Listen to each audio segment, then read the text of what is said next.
As you know, this was a small press conference, but a very important one, and it was scheduled to talk about the great things that we're doing with the Secretary on the Veterans Administration, and we will talk about that very much so in a little while, but I thought I should put out a comment as to what's going on in Charlottesville. So, again, I want to thank everybody for being here. In particular, I want to thank our incredible veterans, and thank you, fellas. Let me shake your hand.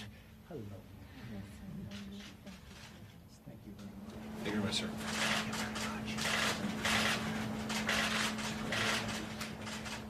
Mr. President, thank you very much, sir. Thank you, Mr. President.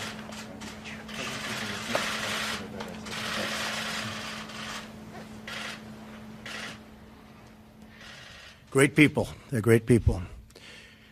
But we're closely following the terrible events unfolding in Charlottesville, Virginia. We condemn in the strongest possible terms this egregious display of hatred, bigotry, and violence on many sides. On many sides. It's been going on for a long time in our country. Not Donald Trump, not Barack Obama. It's been going on for a long, long time. It has no place in America. What is vital now is a swift restoration of law and order and the protection of innocent lives. No citizen should ever fear for their safety and security in our society, and no child should ever be afraid to go outside and play or be with their parents and have a good time. I just got off the phone with the governor of Virginia, Terry McAuliffe, and we agreed that the hate and the division must stop, and must stop right now. We have to come together as Americans with love for our nation and true affection, really, and I say this so strongly, true affection for each other. Our country is doing very well in so many ways. We have record, just absolute record employment. We have unemployment, the lowest it's been in almost 17 years.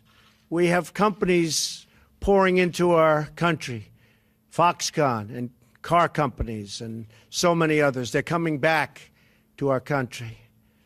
We're renegotiating trade deals to make them great for our country and great for the American worker.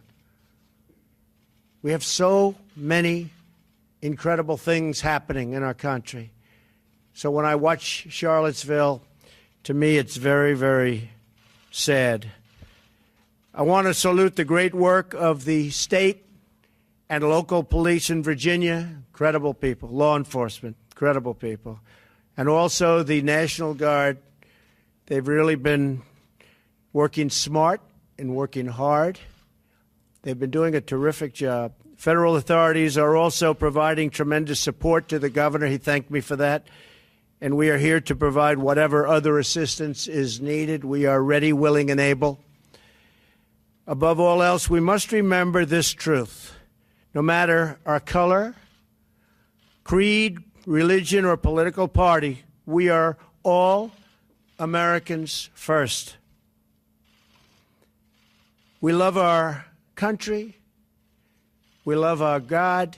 We love our flag. We're proud of our country. We're proud of who we are. So we want to get the situation straightened out in Charlottesville, and we want to study it.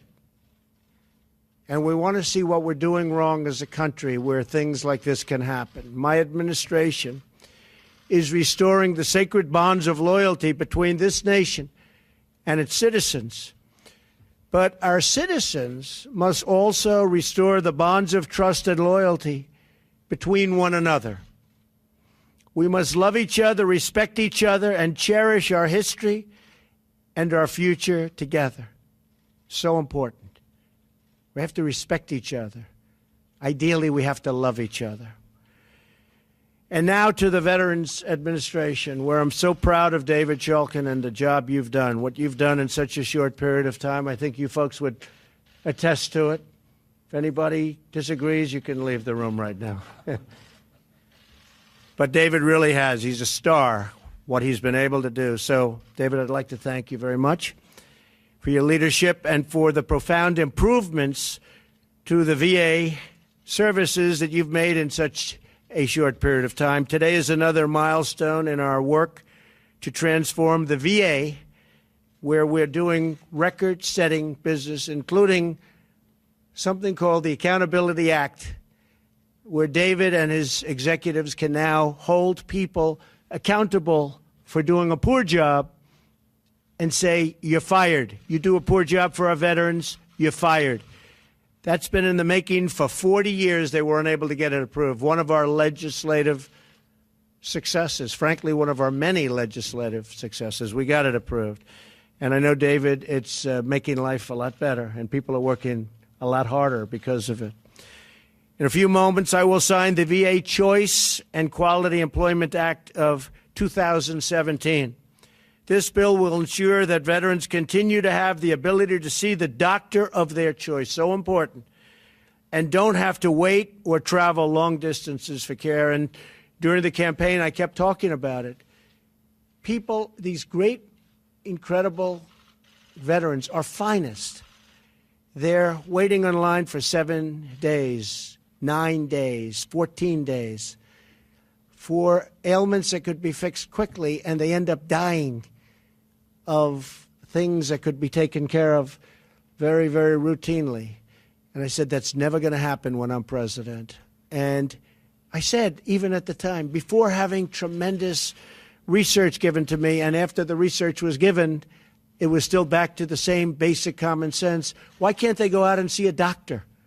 If they have to wait 7 days or 14 days online, why can't they see a doctor? And we'll pay for the cost of the doctor. And that's going to be a lot less expensive, but more importantly, you're going to have immediate medical care for our veterans. And that's what we're doing. And they're very, very thankful. And it started already, quite a little while ago, considering we're a very young administration. And I think you see from the veterans, they're very, very proud of it and very happy. Very importantly, this bill also authorizes new community-based outpatient clinics and improves the VA's ability to hire quality job candidates. We're getting candidates that are of the highest quality into the VA system now, so that our veterans have more choices and more access to the absolute best possible care. I want to thank Congressman Phil Rowe, Senator Johnny Isakson. They two people have been working so hard. Senator Dean Heller, for their dedicated efforts to get this bill through Congress. It was very, very tough for reasons that I guess I understand, but it was not easy. And I will tell you that Phil and Johnny and Dean worked very, very hard to get it through. And by the way, I can also say others, and even some Democrats. Do you want to say their names? Sure. Go ahead, say their names. Senator Tester and Representative Walz were key in helping us get this done, Mr. President. Good. See, I can do it. But people fought, and they really fought us hard, and now the administration is fighting for you. We're working night and day to ensure our brave veterans are provided with world-class treatment, which is what they're getting, world-class treatment. And by the way, again, we're here for just a little more than 6 months. You're seeing it on a daily basis get better and better and better, and you're hearing it from the veterans. But they're getting this great medical treatment, care, procedures, and we're getting our facilities shaped up and made into world-class facilities at the same time. So our great veterans deserve only the best, and that's exactly what they're getting. I want to thank everybody for being here, especially the wonderful veterans behind me. They have helped us so much. They're spectacular people. And again, going back to Charlottesville, we have to heal the wounds of our country. These are wounds that have been going on for really a long time. And I thought, and everybody wants it to heal, and it will heal. And we're going to make every effort possible to make sure that that healing procedure goes as quickly as possible. I love the people of our country. I love all of the people of our country. We're going to make America great again, but we're going to make it great for all of the people of the United States of America. Thank you very much. Thank you. Thank you very much.